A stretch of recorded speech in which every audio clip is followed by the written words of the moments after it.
Now, America, as you say, has been, over the last few months, stretching out its hamstrings for next year's all-you-can-eat democracy bonanza. And there has really been so much going on in the world over the last couple of months that we haven't had a chance to touch on what's been happening in the race to be President of the United States. The Republican Party, as you mentioned, have been taking part in a series of candidate debates in order to vomit up a nominee to run against President Obama next year.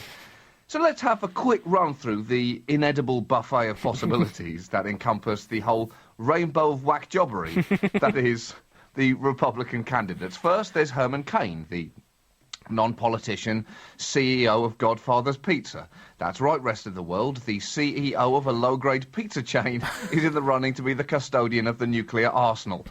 Though running for office was rumoured just to be a publicity exercise for Herman Cain to sell his book, he has, through absolutely no fault of his own, suddenly found himself at the top of the polls.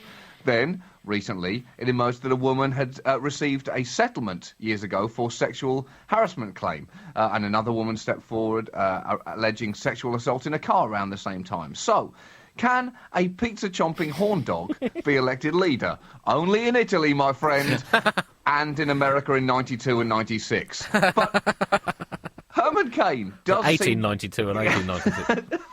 Herman Cain does seem to have a look in his eyes that says, why is everyone still asking me questions? This whole campaign was supposed to be over by now. You don't seriously think I should be president, do you?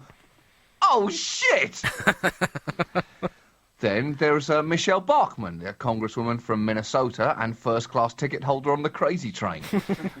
She briefly led in the polls, only to start to fall when it turned out that she thought the HPV vaccine caused retardation and that her suspiciously flamboyant husband ran a clinic that tried to cure gay people of their gayness. There's Ron Paul, the libertarian, whose intellectual consistency makes him a perfect candidate for president in 1835, just not now. Texas Governor Rick Perry joined the race late and came in hot, campaigning on a platform of basically being a turbo Bush, which was and remains a terrifying prospect. Luckily, he imploded after a series of debate performances so bad that Nancy Reagan threw a towel onto the stage and called for the debate moderators to ring the bell. Newt Gingrich is also experiencing something of a resurgence in the polls, but is unfortunately hamstrung by being Newt Gingrich. Rick Santorum is a platinum-grade arsehole. John Huntsman is a genuine threat, a smart, moderate man who speaks fluent Chinese. That's why he's currently polling a distant last. He's even had to hide the fact that he speaks Chinese. And the fact that that is viewed as a weakness shows exactly what state the base of the GOP is currently in. And all of these candidates are being circled and recircled again as the Republicans desperately trying to avoid choosing the candidate they're going to have to choose but don't even like, Mitt Romney. And that basically brings you up to speed.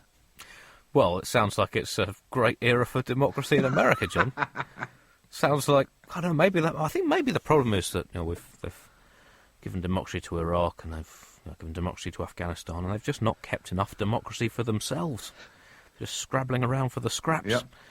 When Rick Perry had that slightly unfortunate incident in that debate when he forgot one of the three key planks of his own economic policy, there was a kind of it was amazing. An awkward silence. And if you replay that, John, on your television, you turn up the sound really loud. In the background, you can hear this faint kind of retching, this kind of, and that, John, is the sound of the founding fathers vomiting in their graves.